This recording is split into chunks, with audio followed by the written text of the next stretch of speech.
આતુરતાનો અંત આ તારીખે જાહેર થશે રિઝલ્ટ.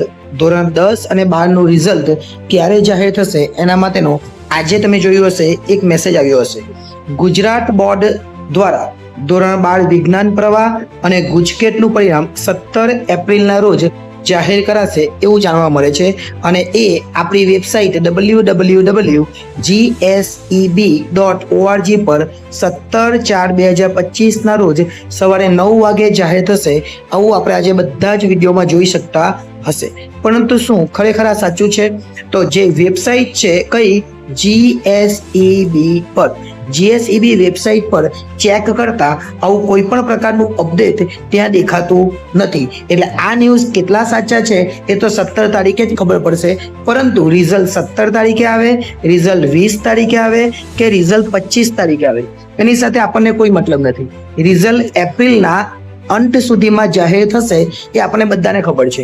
જો એપ્રિલના અંતમાં નહીં આવે તો મેના ફર્સ્ટ વીકમાં આવે, અને જો મેના ફર્સ્ટ વીકમાં પણ નહીં આવે ધારો કે, તો ચિંતા કરવાની કોઈ જરૂર નથી.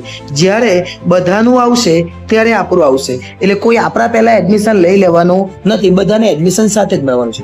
સમજો કે 10મા ધોરણનું રિઝલ્ટ આવે અને રિઝલ્ટની અંદર તમારા 85% આવે અથવા તમારા 80% આવે અથવા તમારા 90% આવે તો પણ તમે જે ફિલ્ડમાં જવાના એ જ ફિલ્ડમાં જવાના છો. જો તમારા 85% આવે અને જો તમારે સાયન્સ લેવું હોય તો તમે સાયન્સ જ લેવાના છો.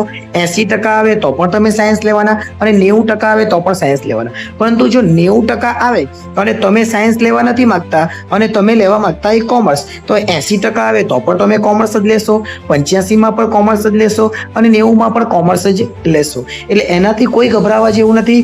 રિઝલ્ટ ક્યારે આવવાનું છે?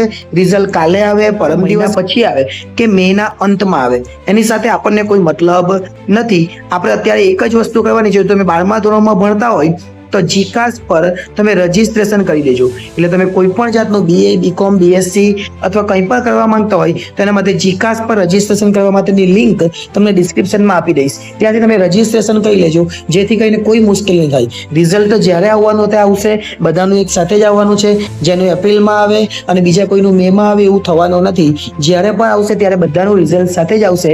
એટલે અત્યારે રિઝલ્ટ માટે આપણે કોઈ પણ પ્રકારની ગેરસમજ ઊભી કરીશું નહીં. આભાર.